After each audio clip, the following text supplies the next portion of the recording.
This episode of the Piano Pod is proudly sponsored by the Alexander Buono Foundation, an organization dedicated to supporting classical musicians through performance opportunities, recordings, and artistic development.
Welcome back to the Piano Pod, everyone. This season, we are exploring creativity and connection, highlighting artists who are reimagining what musical purpose can look like in today's world. As we move toward the final stretch of Season 6, we are excited to share that after today's episode, only 3 more conversations remain before we close this remarkable season. I also want to take a moment to thank you for your support. This season has been a real season of growth for the Piano Pod. One major highlight was presenting our live event at Steeple Hall in collaboration with Manis, which marked an important step forward for the platform.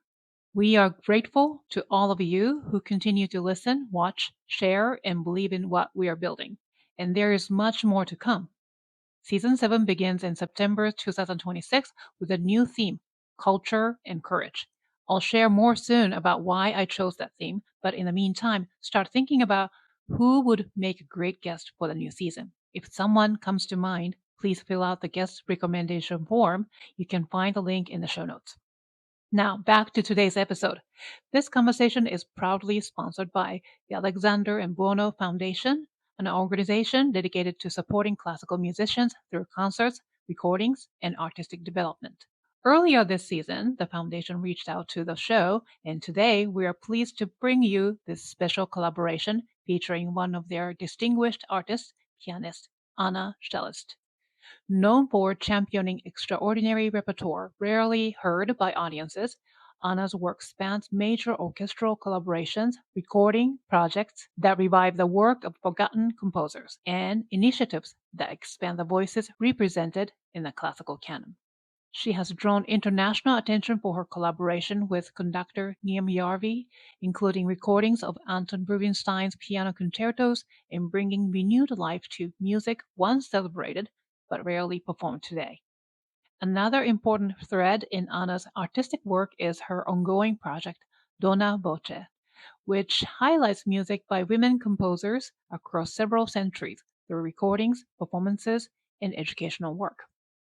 Born in Kharkiv, Ukraine, and later continuing her studies at the Juilliard School in New York, Anna has built an international career rooted in discovery, curiosity, and artistic conviction. This is Season 6, Episode 17 of the Piano Pod with pianist Anna Shelest. Please enjoy the show. You are listening to the Piano Pod, where we talk to the brightest minds in the industry about how they are bringing the piano into the future and thriving in a complex, ever-evolving world. Anna, welcome to the Piano Pod, and thank you so much for being here today. Thank you so much. I'm very happy to be with you. Thank you, and truly a pleasure. And where are you joining us from today? Well, I'm joining from my apartment in New York City. It's quiet right now, so I hope it's going to stay like this. We're not going to have too many sirens. That's true. Like a typical soundtrack of New York City. Do you live in Manhattan? Yes, I live in Washington Heights, I lived there since I was a student when I came to New York. I think it's one of those very popular neighborhoods for musicians. It was certainly for students. So we've been here almost 18 years. Really love our neighborhood. So I feel very much at home here. Oh, great. I used to live in Washington Heights as well. Okay. Yeah, 168 and I don't 60, remember. okay, I'm at 170, between 77 and 178. Oh, right. So- It's a very, very lively neighborhood. Yes, and lots of musicians. Sometimes when it's nice weather, people open their windows. You hear people practicing. It's a little bit like being a student again, you know. Really? Yeah, Oh, yeah, wow. yeah, yeah. You hear rehearsals, and lots of jazz musicians, I think, live in our neighborhood. So it has that vibe of Sure. creative people around you. There are a lot of musicians on the west side. Yeah, that's for sure. Yeah. Yeah. So I've been following your work for some time, especially your album, A Romantic from Kharkiv, and your efforts to bring composers like Sergei Bortkiewicz back into the conversation. So I have really been looking forward to our interview session today. So I also know your husband, Dmitri, through the piano world and his work with a piano company in New York. And because of that connection, I also have been listening to your duo recording, Ukrainian Rhapsody, as the Shelest Piano Duo. It is always such a joy to hear your forehand playing, and we will definitely talk more about that later in the episode. So, but to begin, I'd like to start with this question. Your career spans a wide range of artistic directions, performing traditional repertoire, championing lesser-known composers, building projects like Donna Voce, and collaborating with living composers. At the center of all you do, what is the driving artistic force, meaning mission or passion that connects everything you do? Well, I think essentially it's really my love for the piano and my curiosity about it. I think there is something maybe from childhood that stays with you when you think about how we get interested in things. You know, it's a certain spark that I think you can relate to people of other professions as well, right? Like they hear something, they see something. It could be, I don't know, engineering, math. For me, it was piano. So I think this is really at the heart of it. And then it kind of takes you on this journey. I think like many musicians, when you are in this profession for several decades, you're kind of surprised at how different stages of your lives are. And piano kind of takes you, like it was certainly for me, it took me to many interesting places. It kind of defined the circle of people, of my friends. Also, my husband is a pianist, so it very much affected my personal life. So I think it's just this initial curiosity, and I was fortunate that my parents supported me, and then it gave my life great meaning. And I'm just still, I want to always stay surprised by the music that I'm finding. So it's never getting to be old and boring, and like you know what to expect. So I think this is something that I'm grateful for, how the piano enriched my life. Wonderful. You're known for championing repertoire that audiences do not often hear, So what first drew you toward exploring repertoire beyond the traditional canon? This also was a very organic journey, because you notice that you're curious about different things. I had very traditional education. I played a lot of very traditional repertoire. I did piano competitions. So you really get to know kind of the canon. But I think what attracted me first to things that maybe I've never heard this piece before, or maybe there is not a recording of this piece before. I think at first it was kind of sense of freedom, and that you could sort of make your own interpretation, because as you know, there are lots of rules in our profession, and tradition is certainly it's a very valuable thing, but sometimes it could put limits on your creativity. And I think I felt maybe intuitively that, playing something, maybe it will be piece by like a very famous composer, but not so well known. It just made me see a different side of even kind of my approach to interpretation. So this is kind of how it started. And then, as you get more mature, you become more confident and just choosing things that you really want to play. If you're really drawn to the program, that, I can make it work, and I hopefully will convince the audience that this is a worthy piece of music. And then, of course, as an artist, I think we all react to the world around us you react to conversations in society, different political movements. Ukrainian war certainly had a deep effect on me. My work with women composers, I think, also is a conversation about women in society, their roles, what historically the struggles they had. I think all of these things, they affect you. And then I feel you choose repertoires that sort of reflect your state of mind and what you care about. So I think it's been kind of organic process of reacting to the world around you and finding your way. And I think through music we can really contribute something constructive, because music usually it's so beautiful. There is this attempt by composers to create a harmonic world. So I think we can, as artists, really be very constructive when we contribute to any type of narrative. Last year, you released the album Romantic from Kharkiv, and the album is devoted to the music of Sergei Bortkiewicz. I'm sorry if I'm mispronouncing. I was just corrected, and I'm trying to No, it's great. And as we were talking just before our started to record, I do think that with composers, just when you become globally known, each accent brings kind of a different dimension to your name. So I think it's just fine. I say it's Sergei Bortkiewicz, but everybody say it was a little bit different, maybe accent or stressing different letters. Yeah, and but album was incredible. I just discovered so many unknown pieces by him too. But to be honest, my favorite piece by him is the Piano Concerto No. 1. Well, I'm so thrilled to hear your reaction to the concerto. I think it's just such a fantastic romantic concerto. So my initial idea for this album was, of course, kind of my reaction to the Russian war in Ukraine. I think for me, playing Ukrainian music in general, this is something that I try to include in all of my programs. Now it's a way that I feel like I can stay in solidarity with Ukrainians by playing music from Ukraine.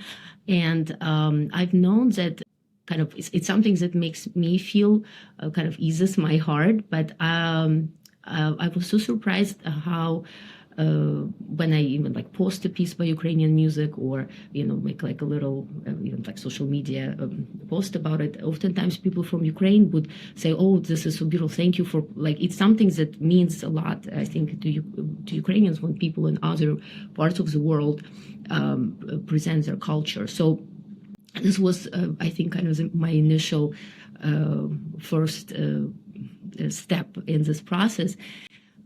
And then just discovering music that I think as music itself has tremendous value and I think can enrich the piano repertoire. But for me, Bortkiewicz, the first connection was, of course, that he comes from the same city as I do, from Kharkiv. We were born a little over 100 years apart. And his house was actually in the center of Kharkiv, near what now is Opera Theater. I walked that street so many times, but I did not know about him and his music until very recently. So even though I grew up in Ukraine, I went to school there, his music was not kind of part of my upbringing. And because of his life, because he essentially became a refugee after the Russian Revolution, he had a lot of obstacles in just through living at the time for his music to become more well known.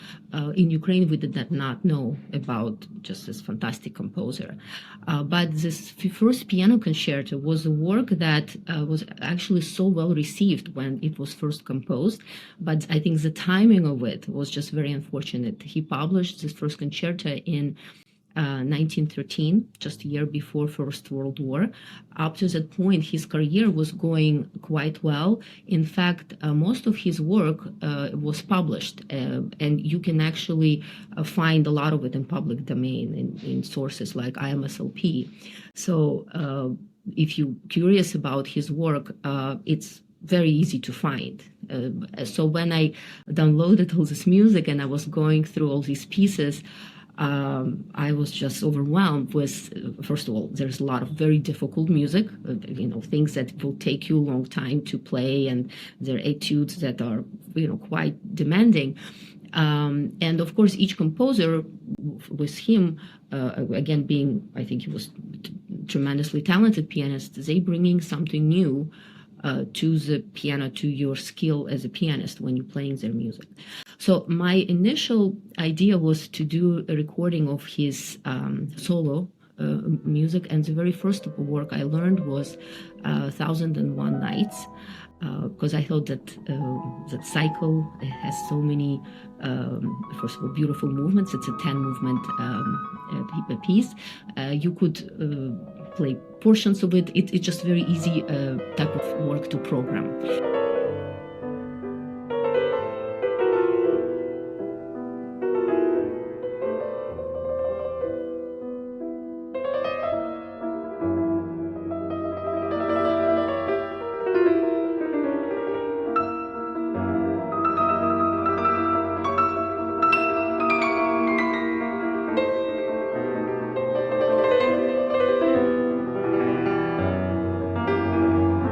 That was the first work that I played, and I was thinking about just doing solo pieces. And then Neeme Järvi, with whom I worked for a few years already, he was asking me about what are the Ukrainian concertos, because he's somebody who championed esoteric repertoire all his life. So this is when I was, oh my God, there is this first piano concerto. It's so fantastic. Working on it with him, just having his kind of power as interpreter on this record was just absolutely a dream come true.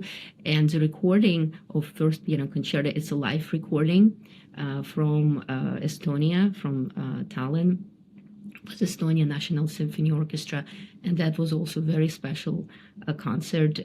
We combined Ukrainian and Estonian concertos on the program.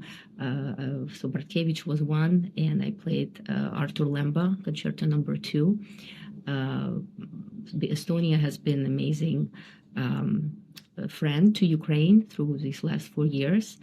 They actually start each of their concert with Ukrainian national anthem, because they really understand the struggles and the threat Ukraine is facing. So they're really so supportive. Like you really, I'm so grateful to this country for being such a loyal friend.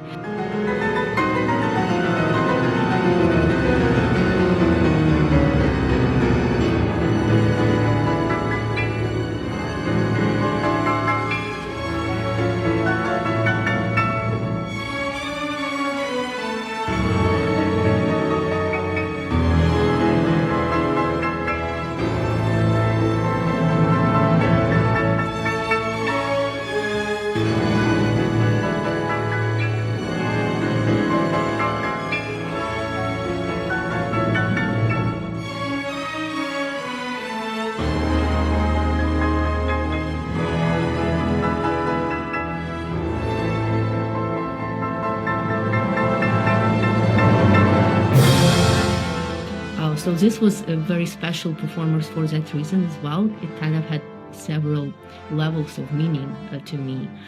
So have this on record. I mean, I certainly, like when I heard it, it takes me back into that kind of a concert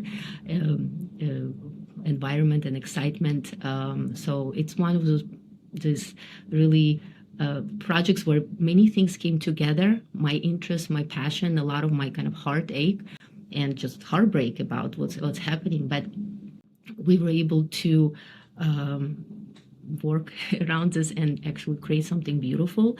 And this is also something that I think indicative of Bortkiewicz's life. He had tremendously difficult life. He found himself kind of in the midst of all of these tragedies in Europe.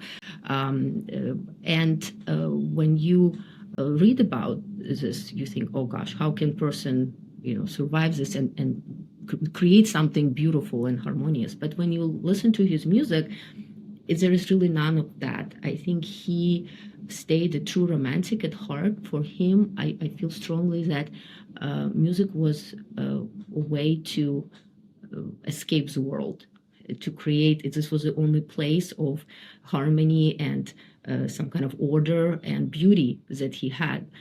And it comes to me with just it's very strong aspect of his music that I think when people hear it, this is what they react to. So music is fantastic. It's beautiful. It's lyrical. There is a lot of very fun virtuosic moments, but I think that very deep feeling of loss and dealing with just tragedies he had to deal with in his life, this gives a certain depth that I think you really connect to. Layers upon layers of feelings that he expresses was just so incredible. And as you mentioned, that 1001 Nights, 10, I guess, movements that are also included into this album, and plus two other solo pieces, Lamentations and Consolations, that's one, and then also Nocturne from three pieces, right? Yeah. Yes, yes. Oh, wonderful. Yeah, so my idea was to show his range because I just recently learned about him. I kind of thought many people this might be the first record of Bortkiewicz, and how do you introduce him in a way that really show his range as an orchestrator, as a kind of master of a large form, but also in miniatures, and just emotions and colors that he draws from the piano. I think are very unique and really very worthy to play and to listen to. Yeah. Wow. I really thoroughly enjoyed it. And I wish I knew more of his pieces before, but I think from now on, I want to listen to his piano music more. Another thing I would add is that he also has a few cycles of music for children that are really wonderful. One is based on Andersen fairy tales. So he really masters this medium of like program music, and especially when it's done for children, because you can only move, there are certain limits. It's really brilliant cycle. And then another one of like this young adventurer. So those are wonderful teaching pieces as well to introduce if you're looking for something a little bit, Wow, definitely. More. And they're all available on yes online. IMSLP is yes, it has most of his things. There's a lot to choose from.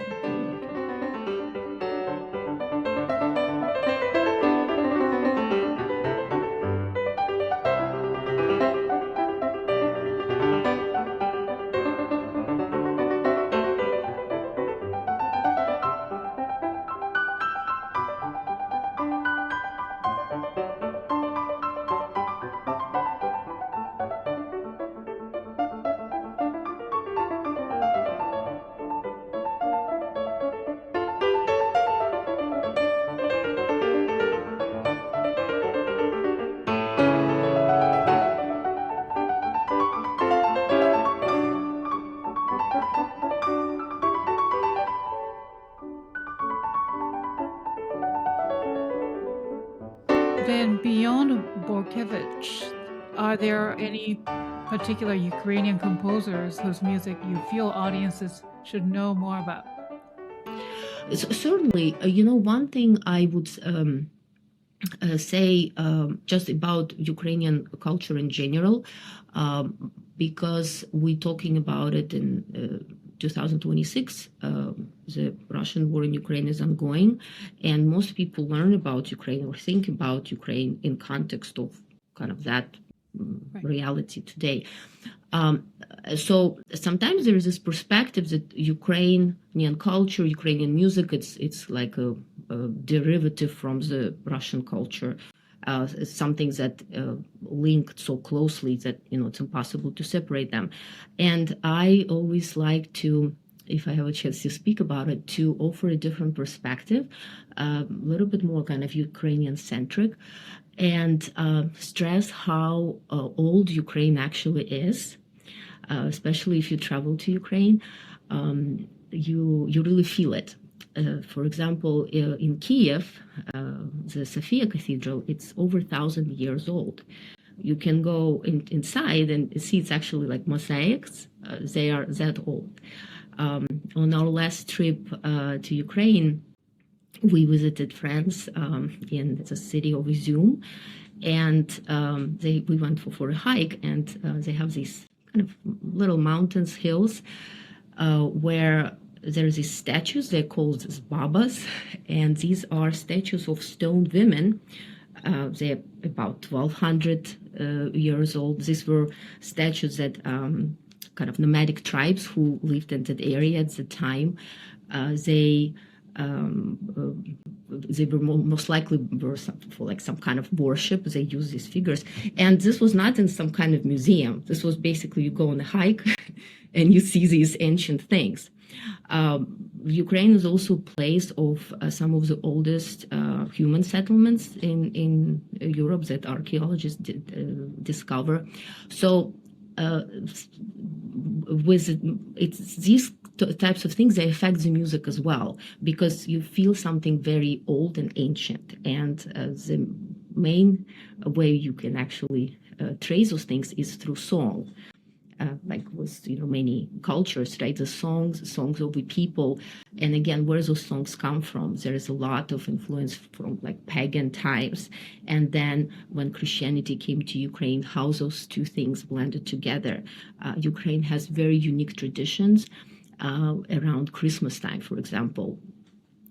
When you have these special songs, they called Kalyadka, Shedrivka, where it was a kind of fusion of the birth of Christ, but also, the new year, the things that are associated with kind of renewal of nature, and looking forward to kind of the new work starting on the harvest. So all of these things are very much, I think, create certain depth in Ukrainian music.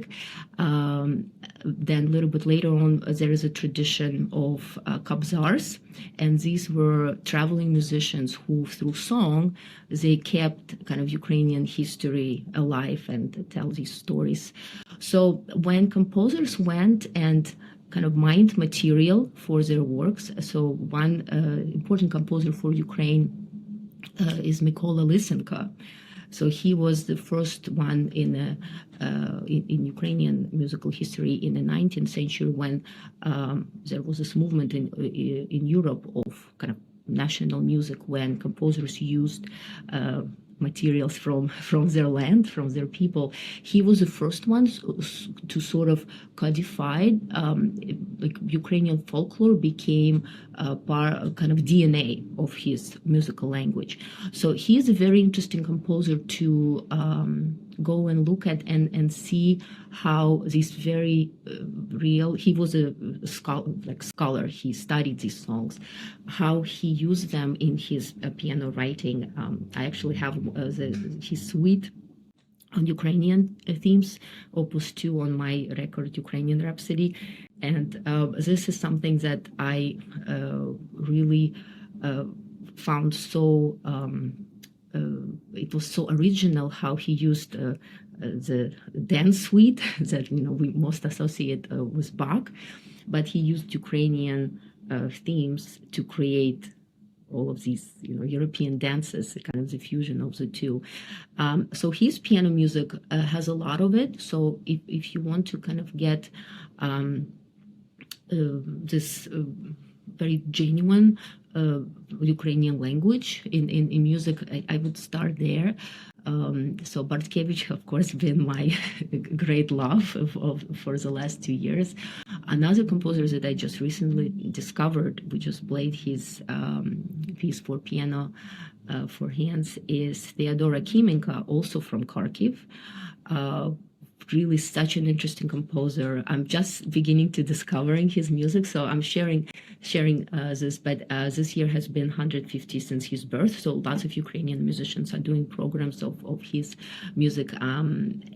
But when we're talking about modernist era, I would say Boris Latoshinsky. He was a composer who created kind of the modern language, and I would look at his preludes just to get a sense exactly what he did, because it's really it's modern, it's original, but there is still this idea of a narrative, I think, that and song that kind of shines through, even though it's done in a modern language, but it's very original and just very strongly made musical language that he created. And now, a brief message from our sponsor, the Alexander and Buono Foundation. The Alexander and Buono Foundation is a non-profit corporation with a mission to identify the world's most promising classical musicians and help them launch and sustain careers. Co-founders Barry Alexander and Cosmo Buono draw on more than a half-century of combined experience in performance, marketing, publicity, and development guidance to help the artists they support. Believing that truly great careers are built with consistent effort applied over time, we have been responsible for helping to launch the careers of more than 500 competition winners through Carnegie Hall debuts, with 8 piano laureates being named Young Steinway artists, a distinction held by fewer than 140 pianists worldwide. Among the artists we are proud to support is the remarkable pianist Anna Shelest. Following her competition win, Anna made debuts at Carnegie Hall, Alice Tully Hall, and the Kennedy Center, all within a single year, and signed a recording contract with Sorel Classics, creating a discography that now includes her 3 Donna Voce recordings, made up exclusively of works by women composers. On October 18 at Carnegie Hall, Alexander and Buono will present Anna and her husband Dmitri Shelest as the Shelest Piano Duo in a program with the Brandywine Valley Symphony Strings that will feature works by 2 living composers, Philip Glass and Ole Bezborodko, and the American premiere of Bezborodko's Piano Concerto for Piano 4 Hands and String Orchestra.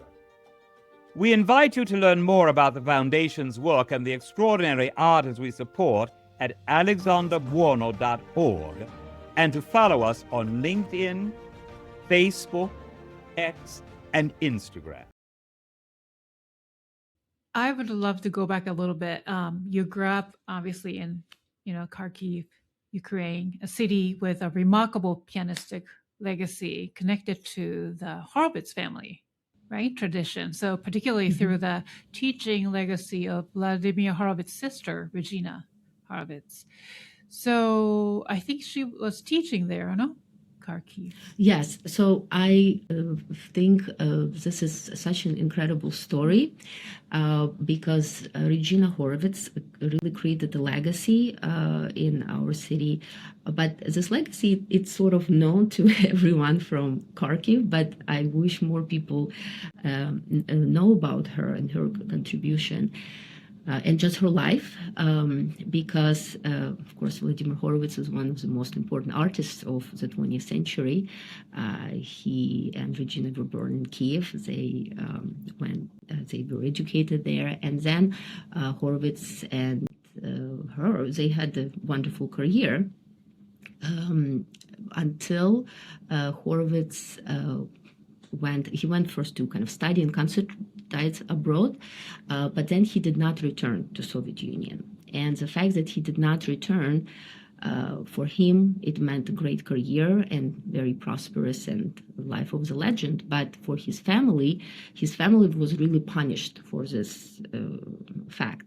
And this is not to kind of guilt him in any way, but this was just a reality for actually many families. If one of you left and didn't come back, the family was punished. His father was actually arrested and he died in the Gulag.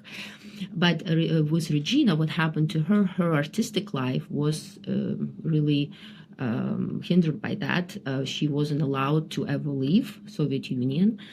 And there were just lots of obstacles in her way to have professionally life free and as successful as it could have been. But nonetheless, her talent is not something that could have been hidden. So for most of her life, she taught in Kharkiv, Kharkiv Conservatory, in Kharkiv special music schools that I later attended.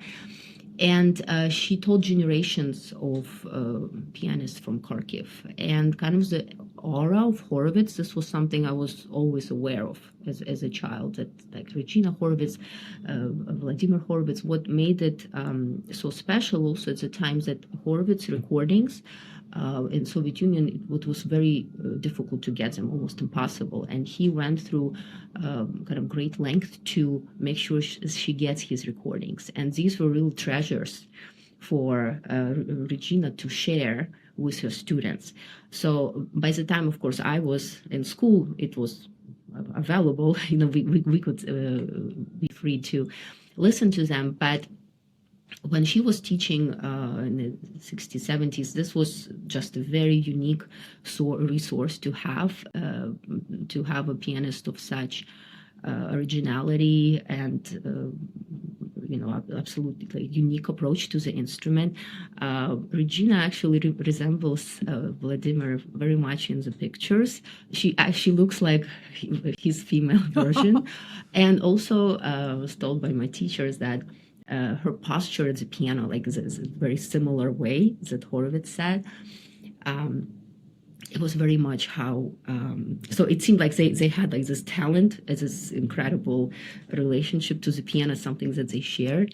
But of course, the main thing I think that she imparted to her students was like the ear for color, for that singing tone, and this incredible imagination that I think also gave opportunity to for people to be a little bit more original, because education in Soviet Union, music education, it was certainly very structured, but I think there were maybe certain limitations on how things should be done. Like Horowitz was somebody who broke all the rules, and I think this was such a tremendous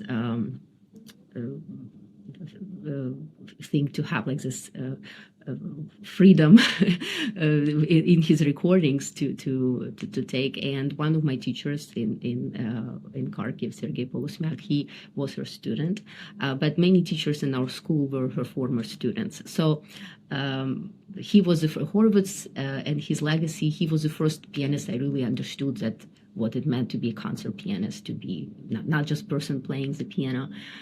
So this was very important, kind of those early influences. But I know for anyone who is from Kharkiv, when you start talking to them, it's inevitable there will be some kind of connection to Regina if they have connections with the piano world.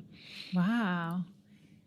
So what was it like growing up there, like, in that musical environment, and be, sort of having to have the lineage and in training? Well, when you're a kid, I don't think you think about things like that, like lineage. It's something that you're just aware, because when adults talking to you about things that you think like, oh, it sounds important. It sounds like it could be important. I think just with age, like when you actually try to understand deeply like what it meant for her, like to live at the time, to have the kind of things happening through the family that did, you have a different appreciation of it. But I don't come from a musical family. My parents were musicians, so music was always something that was kind of this magical world, it was certainly like for my mom was like this, that she wanted me to be in the arts because it's just something that's so beautiful and so which it is, but I think perhaps sometimes if you grow up in a musical environment, just like with my children, I think to them it's just something that is very regular and just everyday occurrence. But for me it wasn't. So I think just music to me as a child, it kind of had this aura of something very otherworldly about it. Any memorable teachers or mentors you had while in Kharkiv? Yes. So I had a pretty conventional education. I also, I'm not always sure if I should tell the story, but maybe since we have a little bit more time, I actually failed my first piano lesson. Like I had, but maybe it's a little bit indicative of kind of a very strict education. So I was 5 years old, and my mom, she wanted me to take piano lessons, so she found out who would be like very respected. So this was a teacher who had a good reputation, and we were preparing to come to the first piano lesson. And one of the things that was requested is that we bring a grading book. So I don't think I had to bring any book, music books yet, but I had to bring a grading book. So this is something that really stuck in my memory. So I remember the piano and the keys, like black and white. I haven't played piano yet. And the first thing that happened that the piano lid was closed. So the teacher closed the piano lid, and I was like, what's going on? And the first exercise we had to do was to, I remember it was called rainbow. You move your hand from left to right. So apparently I was terrible at this. So she failed me. So at the end of the lesson, she gave me one. So at the time we had like 5 number system, 1, 2, 3, 4, 5. And I remember I did not think much of it because I don't think I understood. But my mom was so upset. And when we came home, we lived with my grandparents. My grandpas, they were also excited, said, oh, your first piano lesson. And I was telling him, Grandma, guess what grade I gotten? And of course he thought, oh, you got the excellent 5+. So I was like, no, this is not what happened. So he actually couldn't guess that I got 1. And I remember shock on his face. And but I'm telling you this story because I actually often will have conversations like with people who maybe play piano, I'm not playing piano anymore, or love music, and they would say something like, oh, I had piano lessons as a kid, but my teacher said I had no talent, or like I had my ears, I had no hearing. And I like to share the story, saying that, this might not be true because I failed my lesson and look, I'm still playing the piano.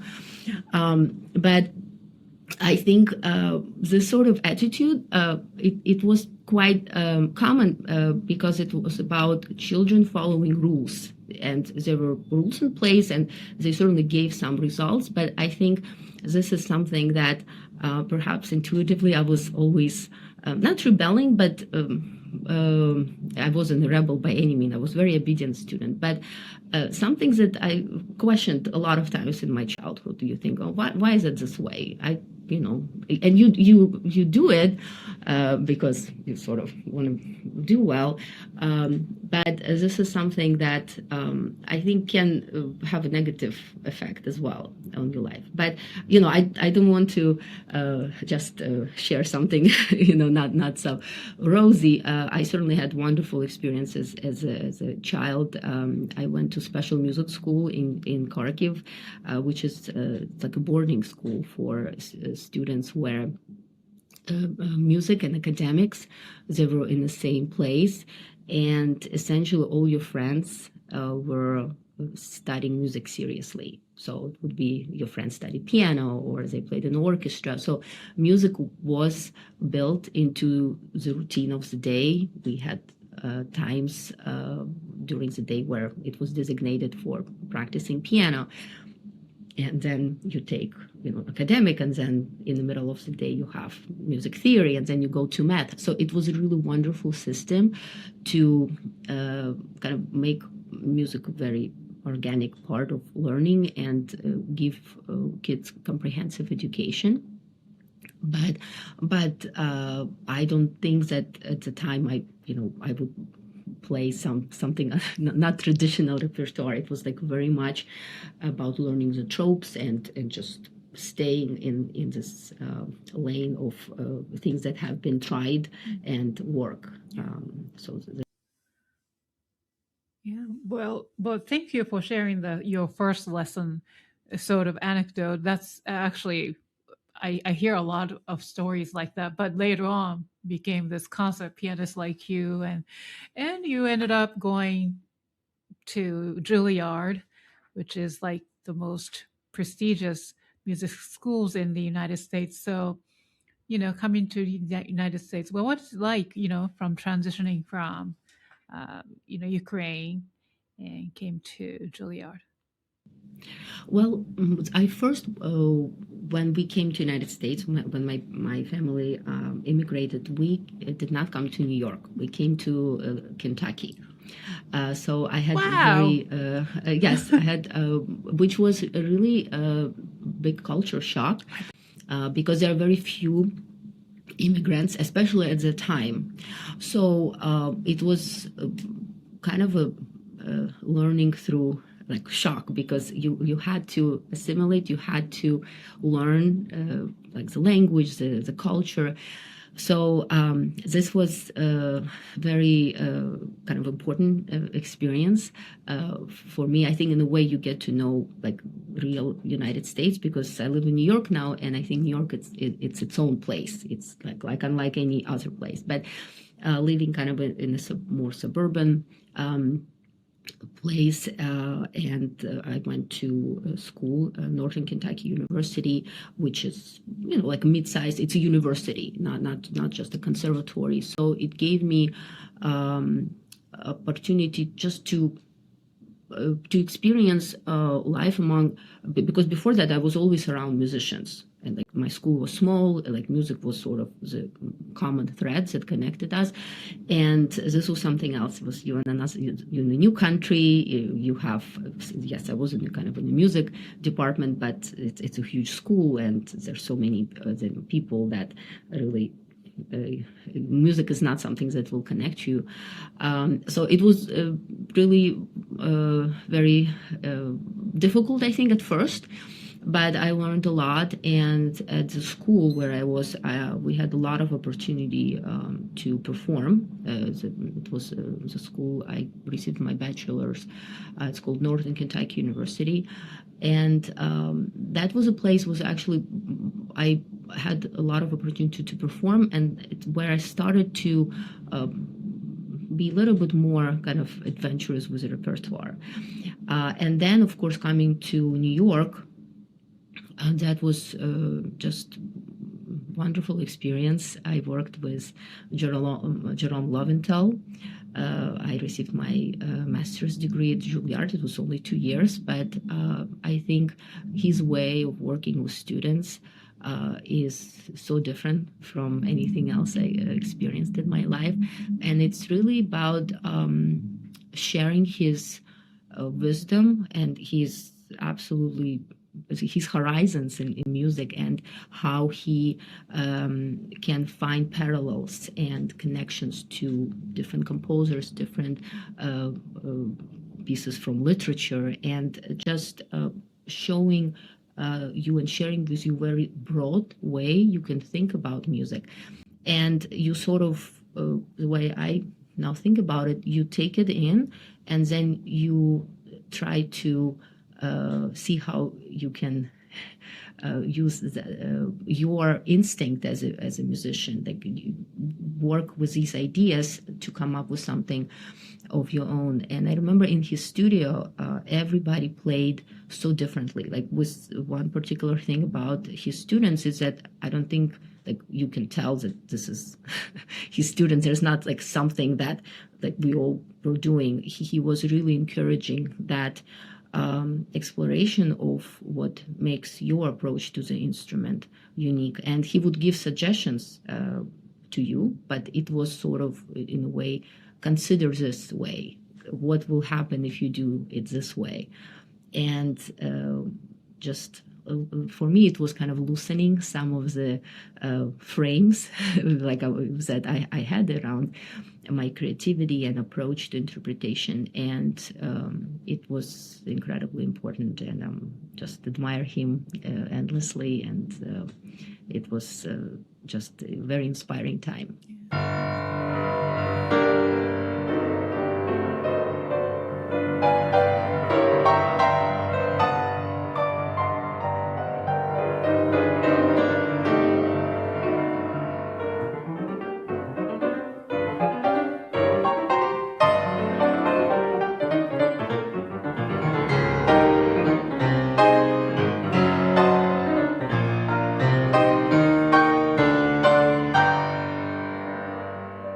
So I'm gonna now talk about your Donna Voce project. So I was listening to the Donna Voce volume number 3. So you've been producing the albums for like over the last few years. So tell us about this project. So Donna Voce, I'm really so happy that it kind of already has 3 volumes, because when I was first thinking about it, it really came together as idea for a program. So I thought it would be interesting to do a program of women composers. So at the time, I really knew nothing about the subject. I just thought, okay, that's interesting. Let's see what I'll find. And one of the first things I did, I went to the Library of Performing Arts in New York at the Lincoln Center, and I think I just Googled like women composers, what are the names, and then I went and I saw what they have. So I took a few scores. My first trip, there were lots of music by Cécile Cheminade. So I never heard of her. But there were a few volumes, and when I was flipping through it, I was like, oh, looks interesting. How come I never heard about this composer? So it really started just like I thought it was an interesting idea. Let's see where it leads me. And I was just so shocked that there's so much music and I don't know it. I think speaking about it today, because I think things have really been changing, it sounds a little bit strange. But again, thinking back to my education, I never played like a serious work by women composers. And like even when you imagine the school where I was as a kid, we had in the main concert hall portraits of composers, right? So it was all men composers. So I didn't even associate like the woman, like I knew that the women composers today and they're writing music, but sort of what happened in the past, it was like complete blind spot. You know, you don't think about it, you don't know it's there. It just some completely unknown. So I was actually very shocked that like I'm a pianist. I played piano for all these years. How come like I know nothing about this?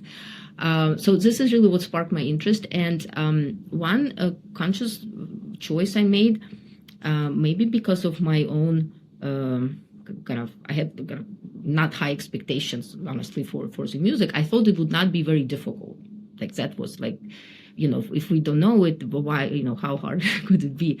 And when I started looking and I saw there's so much virtuosic piano music written for women, my first album, Donna Voce, that's kind of a very conscious decision I made. Like the first sonata on that album is Fanny Mendelssohn. It has really very strong, very dramatic opening, because this is something that for myself, I was almost like angry, like why I did not know about this stuff. So I wanted to have like a big impact. But kind of stressing that element in eventually in this journey of mine is important to me, because I think when this music presents a challenge for me pianistically, it's very interesting. But I think another thing that you're dealing with when you're presenting works by women composers, especially if it's in more traditional environments, there are sort of again, like low expectations, and like people don't expect much from it. So it's always fun when you play and then they're like, wow, it's really so great. Like this music it's wonderful. So the way I kind of went about it, I played the first Donna Voce program, then I recorded the first record. But in the process, I found so much music that I thought, I definitely want to make another one. But in the meantime, YouTube was my way of sort of collecting the pieces that I thought were interesting. This is how the second volume of Donna Voce came about. I learned Fanny Mendelssohn does Jahr during pandemic. So this is this work that when I came across her music, right away I thought, this is a tremendous piece. It's like almost 100 pages long. It's a cycle.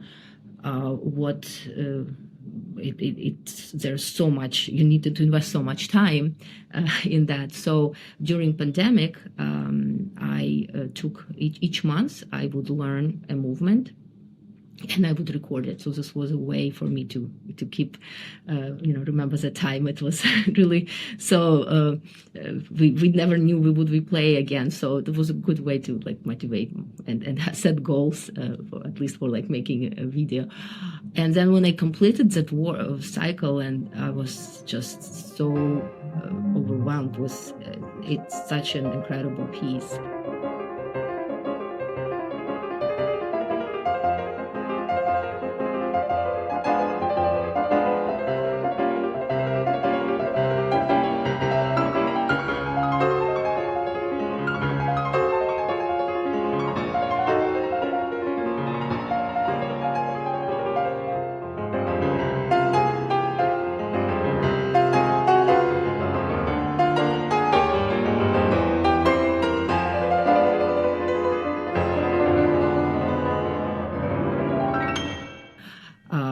So maybe I'll, since I began talking about it, just to give you just a little bit more of a historical context. So Fanny Mendelssohn, she wrote a lot of work for piano.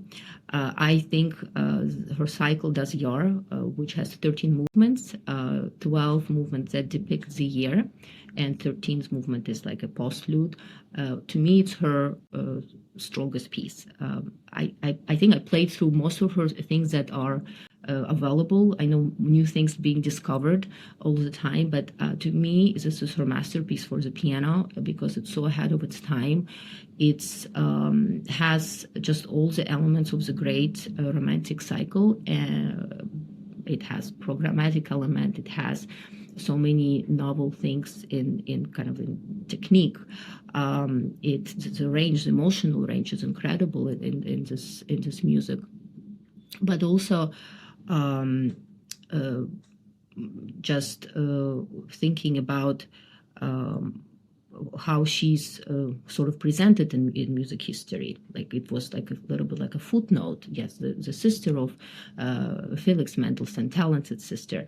And this is kind of completely goes against this narrative because this is the biggest work that came from Mendelssohn household. It's certainly bigger than anything that he wrote. And the relationship between Fanny and Felix is also very interesting because they were very close. They had very close bond as siblings, also as musicians. They shared a lot of ideas musically. But the mystery about Das Jahr is that we do not know if Felix knew anything about this piece because in none of the letters it's not mentioned. Because he would also, or he would mention it in letters to her or somebody else that he heard her piece. He loved, like he would always compliment her, or often compliment her on her work. So I think it's almost like she wrote this incredible work for the future, because she didn't even want to share it with her brother. Her husband, William Hensel, later contributed little paintings, these vignettes for each movement. So Das Jahr, it's really a collection of, it's a representation of things that were so important to her and her husband. It was art, poetry, and music. This is a cycle that I think should stand along all the great romantic cycles. I played it several times in concert. It's just tremendous experience for the pianist. It's challenging. It's incredibly rewarding. But it really pushes your limits. So for me, when you're confronted with a work like this, and then you read somewhere that, oh, she was kind of talented sister, it makes you a little bit like, no, this is not who she was. And yeah, certainly she had a lot of limitations placed on her by just living at the times that she did. And she was a very intelligent woman. I think she knew where she could maybe push a little bit, but she was not like a rebel who would just go against the norm. But still, in her music, she created something that I think it's almost like would be considered inappropriate for a woman to try to step kind of into that realm, to create something kind of that statue.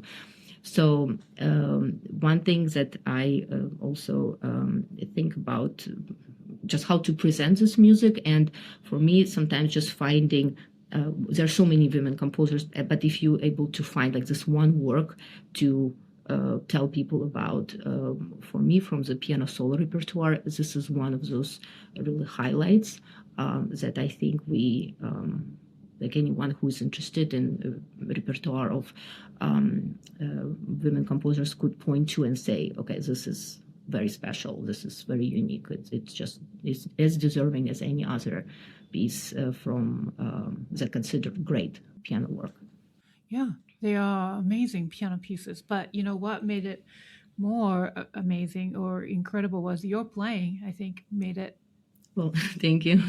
Special. Well, I think, one thing that I also found so interesting working with the repertoire of women composers, you sort of have to think a lot about creating a unique approach to each composer, because this is sort of something we're learning when you think about like our piano education. You play Bach this way, you play Mozart this way. There are certain things about each composer, and the older you get, the more experience you have. I think it's almost like you have like the sound profile, like that for each of the composers, and you build it by absorbing a lot of tradition as well. Now, with women composers, there's no tradition, right? Like we don't have any like great recordings of Horowitz or Michelangelo playing this work. So you really have to think hard about how do you extract the most meaning from the score, like what makes her special. And it's certainly something that evolves with you. I understand that it takes time, and the more I play the music, that type of approach is going to be more refined and clear. But this is one of the most interesting things about, I remember playing that first recital of Donna Voce and just trying to think, okay, how am I approaching like Fanny Mendelssohn, Clara Schumann, Lily Boulanger? Like, yes, it's different eras, but you cannot just, it's something has to be unique about that particular composer. So it pushes you to reevaluate a lot of things and just come up with things that maybe you never tried before. But then when you do, and especially if you find like a good idea that works, it makes you really happy when these things happen. But yeah, I think what made that music alive was your playing and interpretation. So congratulations, and I thank you so really much. So that came out also last year, no? The volume. Yes. So Das Jahr was in volume 2, okay. And the volume 3, that was really incredible. Just many events had to happen because it was my dream to do a work of concertos in Donna Voce chapters. And Neeme Järvi, he wanted to jump into kind of that idea as well. He is someone who has tremendous repertoire, and it's very unusual that there is work that he hasn't conducted. So when I told him, these are really great pieces, it's a Clara Schumann piano concerto and Cecil Cheminade Concertstück, he really was. He agreed that, yes, I haven't done these works before, let's do them. And to have now, like in the third volume, it's much more collaborative project, because we have piano and orchestra for Clara Schumann and Cecil Cheminade, then I'm playing some of the solo works, and then I'm playing piano for hands music with Dmitri. So I almost think it's kind of symbolic of hopefully Donna Voce project is covering more ground and more people are aware of it. But this is kind of our, so far, the grand version of what I envision this program to be. Then is there volume 4 coming, maybe? Yes, absolutely. I have a few ideas. I'm not ready to, actually I have an idea, but it will probably be some time, but I'm kind of lining. I don't want to give it away yet, okay. Because it's still in the process. But one of the ways that I also found a great resource as a pianist working today is YouTube, because a lot of repertoire that I first try, like I learn it, I will play it on concerts, and you record it and you put it on YouTube, and this is sort of like my lab, where you try things. And then one thing that I think is important before you do recording, like to play the piece, sometimes like leave it and then come back to it, so it has a little bit of time to kind of brew and improve. It's a process. So this has been kind of a great fun way of sharing the music, which I think eventually will find its way onto CD, but there's just it's not as much pressure as kind of releasing a whole record. You could just do a piece at a time and see how this puzzle come together eventually for the record. Well, keep us posted. Well, we'll be listening to Volume 4 for sure.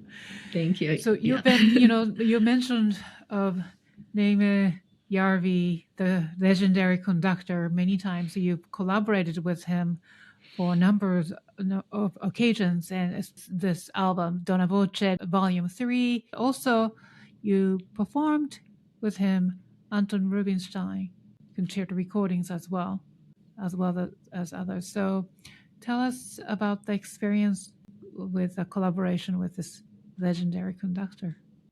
So Neeme Järvi, working with him, it's really became one of the kind of most consequential musical experiences for me, because when you have a chance to play with somebody kind of that caliber of musicianship and also experience and charisma, it really again pushes your boundaries and in what's possible. So our first collaboration was on the project of piano concertos by Anton Rubinstein, who is a very interesting figure, because we know a lot about his pianism, because it was sort of legendary. There are all these witnesses who would say that this is like the best pianist they ever heard. He had just something so unique and magnetic about his playing. He was like the second list. So this is something you know, is that yes, he was this legend, but we don't know so much about him as a composer. And one of the interesting things for me was to, yes, we know all these legendary stories about him, but when you get to play his music, then you really understand his approach to the piano and kind of his romantic spirit and his really respect for the romantic tradition. And he was really like consequentially romantic artist. And he just wrote so much music. He was just so in love with just process of being a musician. This is all that mattered to him. It again, playing his concertos, just I learned a lot, just kind of like as a practical things as a pianist about different facet of the romantic approach to the piano. And then, of course, working with Maestro Järvi, one thing that he possesses, like this magical talent that makes you hear. It doesn't matter what he conducts. It could be a very familiar piece. It could be something new work, or something a little bit obscure. You just completely engrossed in the drama of the music. He kind of takes you on this journey. And you also have this feeling that interpretation is inevitable. Like, this is how this piece should go. There's such a conviction in interpretation, but at the same time, it feels completely natural.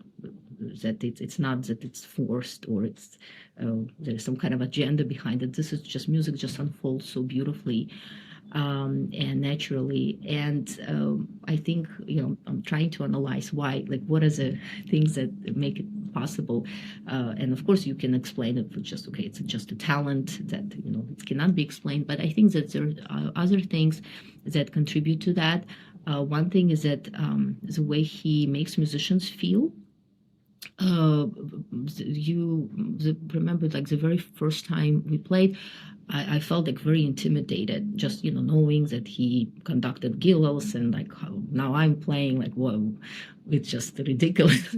But he doesn't really have that kind of authoritative way. That it's very collaborative, and he tries to put musicians at the most comfortable place, with kind word or kind glance. And when you're doing something well, like, I know, even observing kind of how he interacts with the orchestra, he just, like, he encourages you, like, oh, this is like the phrase, things are blooming, and like, let's all enjoy it. So there is such a beautiful aura and just atmosphere he creates, that musicians, we all want to give our best, because this is where most magical things are happening.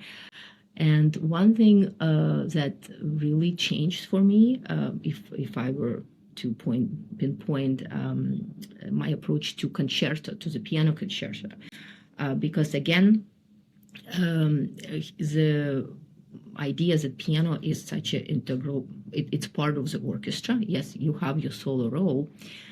But one kind of interesting observation I made about kind of my own process is that, when you playing like any piano concerto, you're practicing your part. Of course, you spend most time by yourself, and you will have all these moments in a piece, and you usually have quite several that you really love this particular passage, or like a particular chord progressions that you think, oh, it's so beautiful, like I just want everybody to hear it.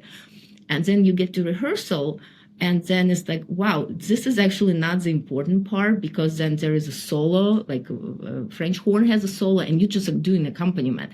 Like, it made me aware that sometimes as pianists, we think a little bit just about our part, but as a conductor, and because we worked on many projects together, and I also was able sometimes to send him kind of my just piano parts, and he would give me some notes.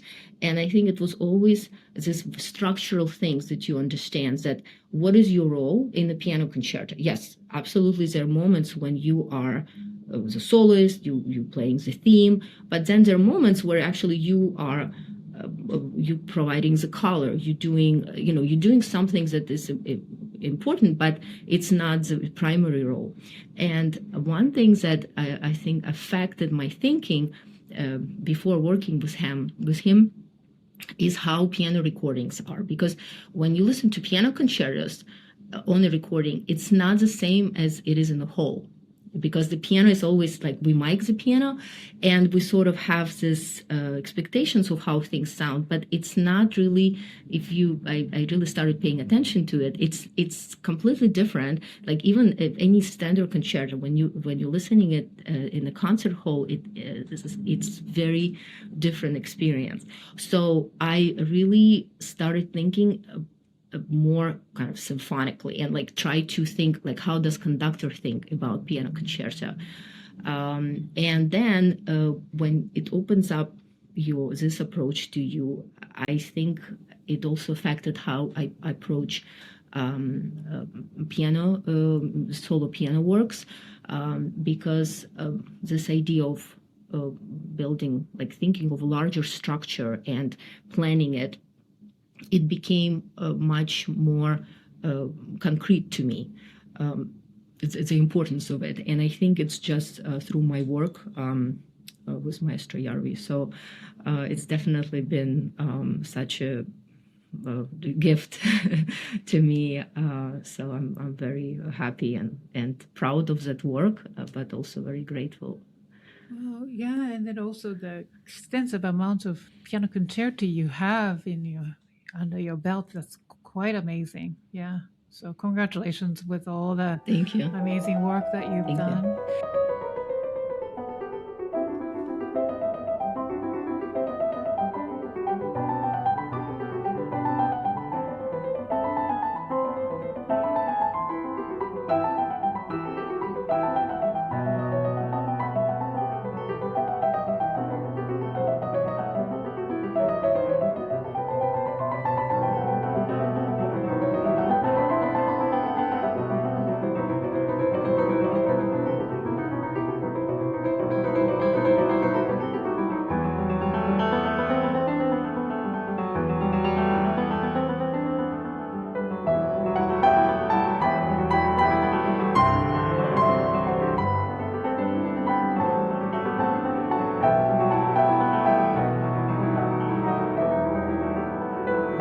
So I'd like to also talk about another collaboration, very important collaboration, which is the Shelest Piano Duo.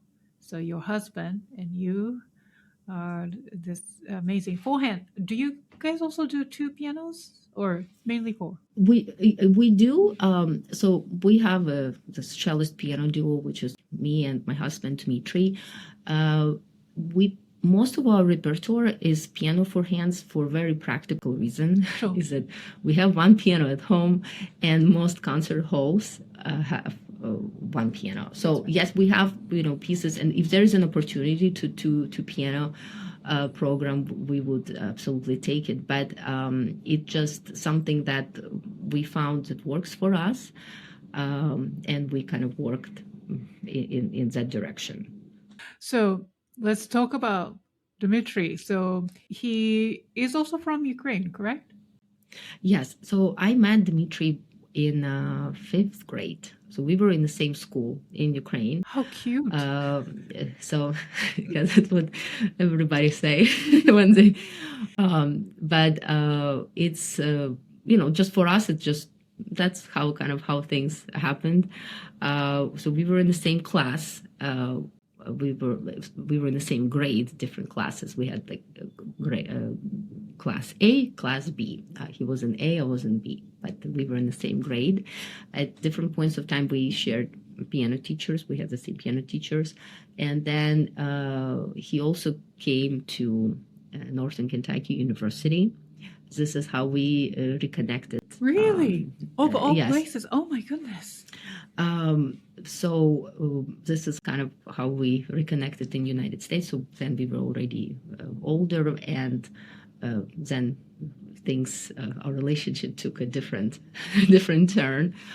But yes, music, again, like what I said at the beginning, like piano kind of determined so much of my life. And again, for both of us, we met each other through piano. So it meant more than just a profession, it kind of trickled into your personal life in a very significant way.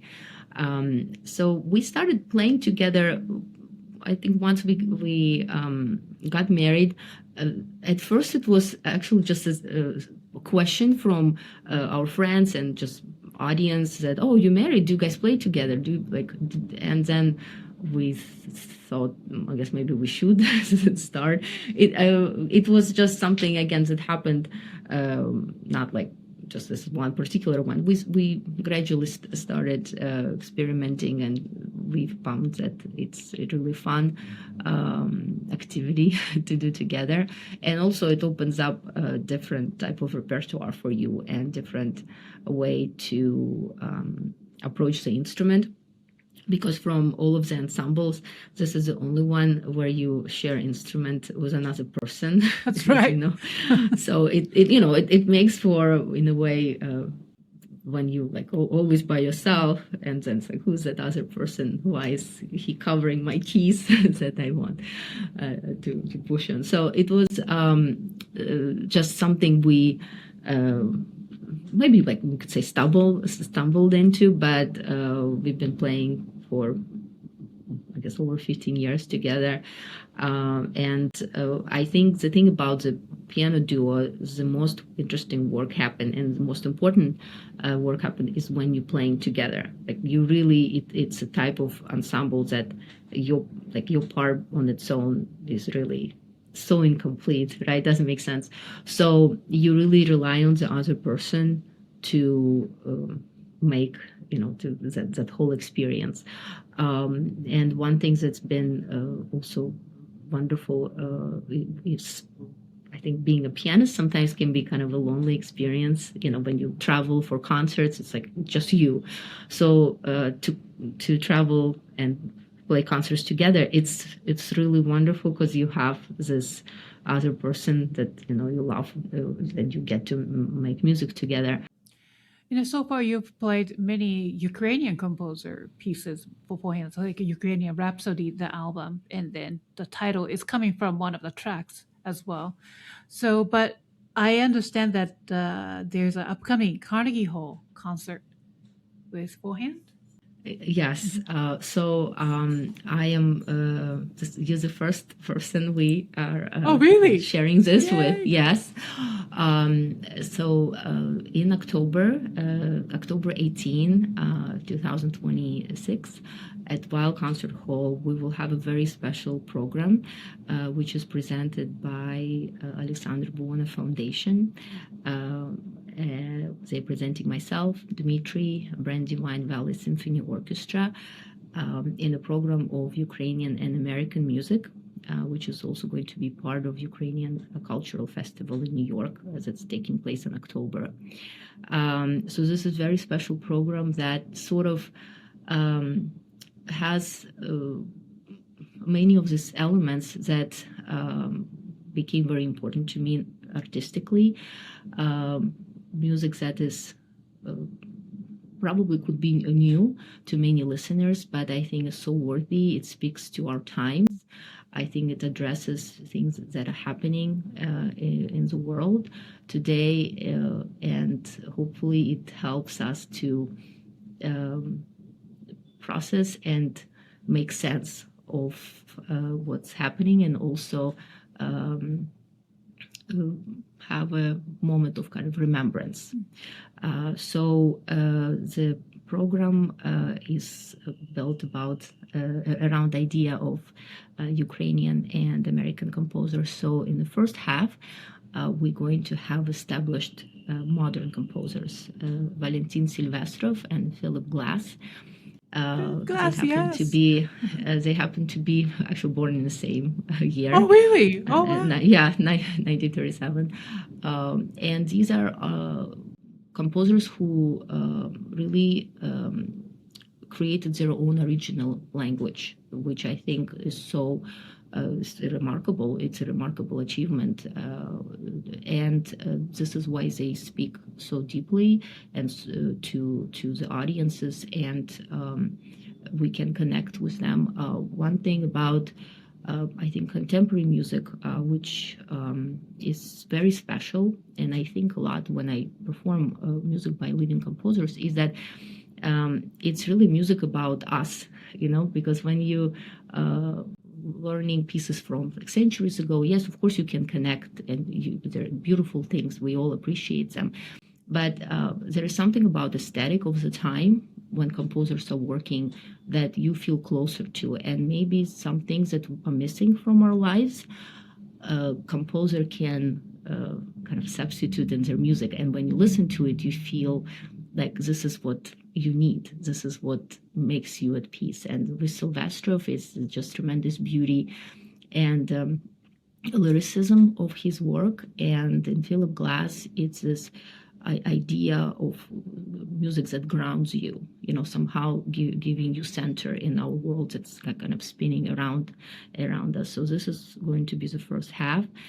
And in the second half, we will have Adagio for Strings by Barber. Oh, and really? it's a piece of a great comfort. Yes. It's just that comforts the listener, comforts the player.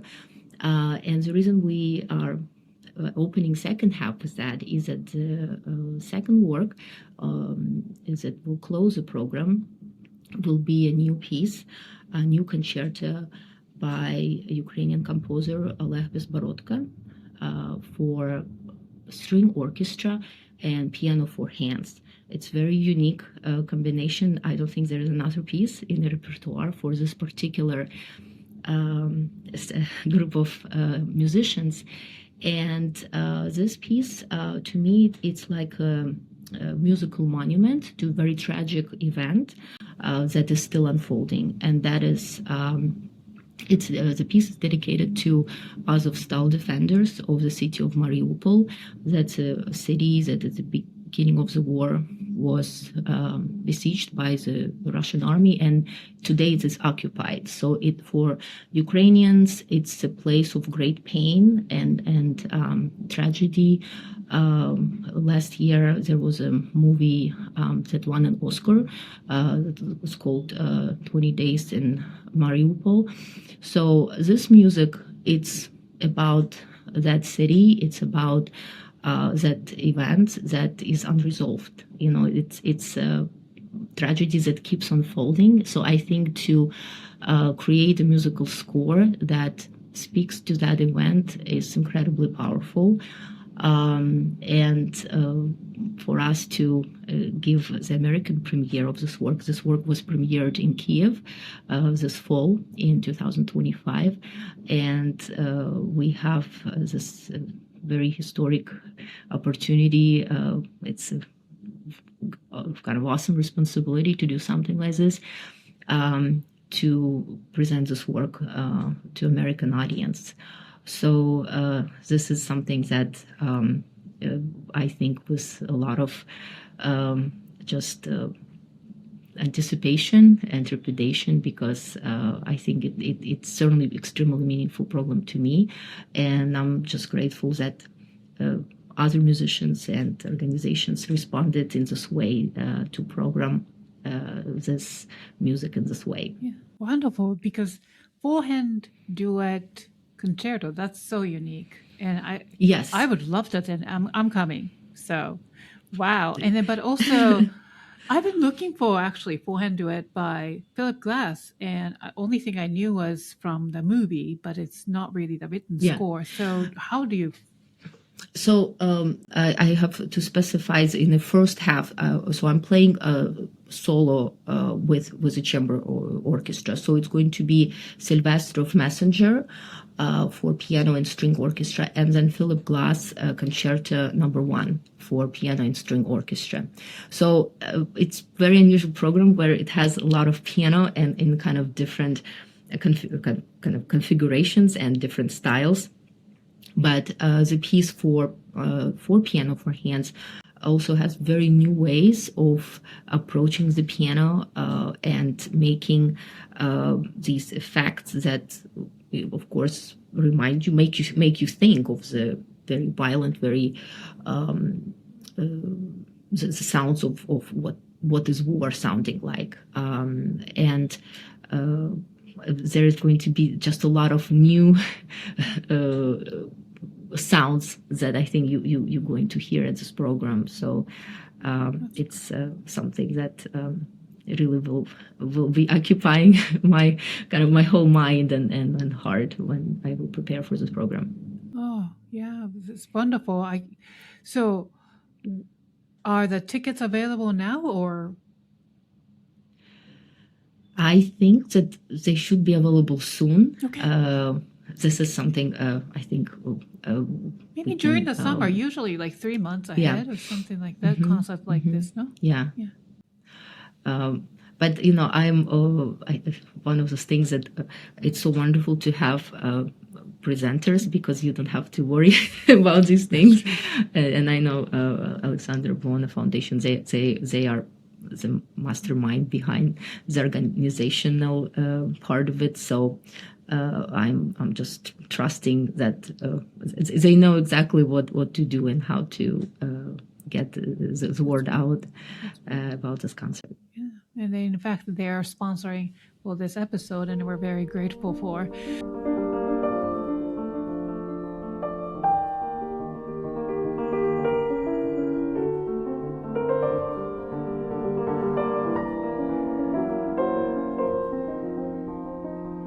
I just want to going back to the conversation of Ukraine, and we both are immigrants, and we always carry that part of ourselves, so the heritage. But what do you think? Like, you're in America now for many years, decades, and but you come back to your roots.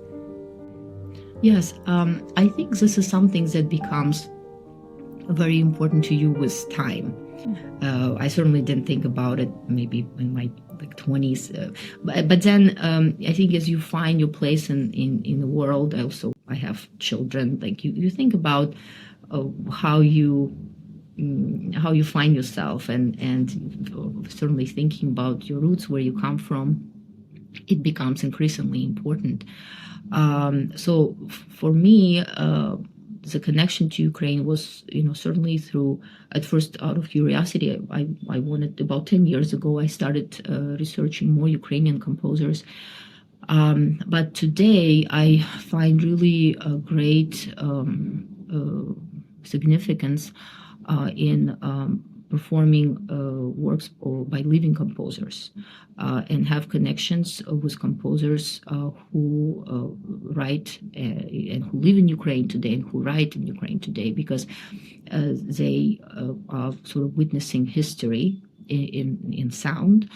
And some composers I really connect so strongly with. One of the composers that I absolutely fell in love with her music. Her name is Victoria Poleva, and she's a composer from Kiev. And to me, her music, it just has such a tremendous depth and strength. And there is one work, it's called How Much Longer, that she wrote at the beginning of the Russian invasion, that I play as an encore. It's a piece that's a little bit over 2 minutes long. When I saw the score for it, I played through it. It didn't really have the date on the sheet music. But when I played through this, I just was so shocked, because it was music that expressed like the feeling, that questions that I was asking, and I'm still asking every day, like how much longer, like is this going to continue? And I asked her, I had the opportunity to meet her in New York 2 years ago. When did you write this? And she said, it was a spring of 2022. And this is just one of those instances when you really see kind of the magic of what writing music is. That she wrote this short piece that it would take me hours or like hundreds of pages to maybe describe, but it's all in this very concentrated form. So this has been a work that I plays encore very often, and immediately people understand what it's about. You don't need any words to really go to the heart and communicate something that is very personal. It's very painful, but it's good to share it, because it sort of makes I think when humans share these things, it makes it easier to deal with. So this is something that with Ukrainian culture, to me, I try to do as much as possible. And another wonderful thing is that it's so easy to connect today. There's so many talented young Ukrainian composers who you can just send them a message on Facebook or Instagram. You can ask for the score. You can ask, if you already have the score, you can have conversations and have deeper understanding of what the piece is. So this has been tremendously important work, and I just found great satisfaction in it.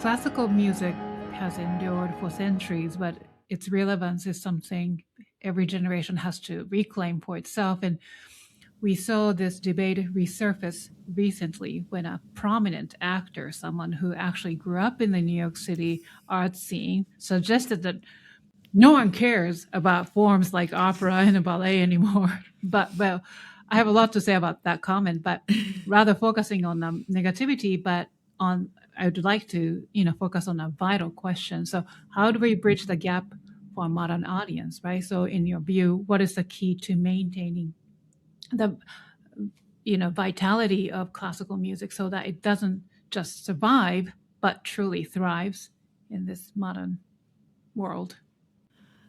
Yes, of course, this is a question we all thinking about it, because of course it's a great fear. If you start with thinking about it too much, what if there is no music in the future? But seriously, I don't think that we in any danger of being irrelevant. I just think that classical music, it has its place. I think realistically we cannot have the same role we had like a pianist in 19th century, where this was the most popular way, one of the most popular way to make music. But I think there are some things in the process of making music which will become, in my opinion, more valuable as technology invades our lives more and more, because I think what makes classical music sometimes seem unapproachable, I think, to people, is that it can be seen as complex, which I think it's true, but it also requires a lot of time. It requires time, just not even learning it, just listening to it, just taking time to listen to a piece of music which is longer than like your typical popular song. It's something of kind of a luxury today when world is so the information is so abundant, and we're just being bombarded with all these different contrasting stories and memes. So I think people increasingly are searching for something that can ground them. And I think the experience of making music, it's almost, I think, will soon have this meditative value. Like even conversations about mental health, right, with young people, because they're so reliant on screens. Music is one of the few things where you have to be completely present for a long time. And also, once you get into the process, it's so incredibly complicated. It's interesting. To memorize a piece of music, you cannot be thinking about anything else. You have to be so in the moment, and all the distractions have to leave your headspace. So I think there are some qualities that we take for granted as classical musicians because we understand this is what's necessary for us to do. But perhaps if we can communicate them more effectively and also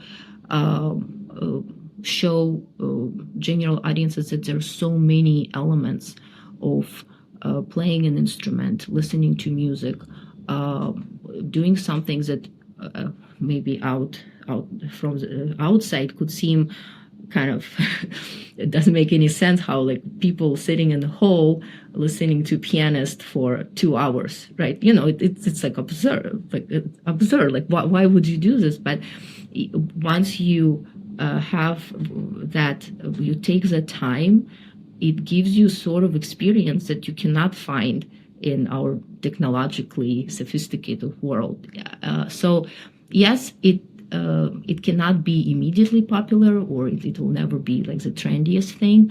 But with time, everybody, I think, is looking for things to ground them, to give them sort of peace of mind and just let you breathe and just be in a different world than ours. So I'm quite optimistic about this. And when people make comments about, with this famous actor, I think that I wouldn't be surprised that like if in 10, 15 years he becomes like a fan who will love like Mahler symphonies, and he will go and hear a Ring cycle, maybe make a movie about it. Perhaps it's not the time of his life where it's valuable to him, but we can all speak from experience. Things that you liked when you were 10 and 20, they're very different. So it's a journey, but I do think that we have many tools at our disposal to kind of bring more people in and just shows that this is something that's worthy to pursue and gives you lots of emotions and enriches your life in a real way.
Carnegie Hall concert this October 18th, 2026, Wild Recital Hall at Carnegie. And besides that, what other projects or performances coming up for you? Well, we're working on a repertoire the next year. It's also going to be a big year for Beethoven. So we're working on the repertoire of piano for hands, movements of symphonies, and how Beethoven affected everyone, right, living after him. So this is a wonderful project. We're starting lining up pieces for that. Also, our recording with Neeme Järvi of full-length piano concertos for 2 pianos is going to be it's going to be our next release. So we are working on that. Again, the search for the interesting repertoire, it never ends. So this is, I have always tons of scores on my piano. There is never a year that's the same as the one before, because there is always like new music that's waiting for you to be uncovered, discovered, or just reinterpret, even if they're things that you played a long time ago. I'm in awe of your dedication and curiosity and passion. So Well, thank you for really sharing your story. Now, where can our audience follow your work and stay connected? Through your website at annashelest.com? Yes, there is my website, then our social media platforms as well as YouTube. The name is Shelest at the Piano.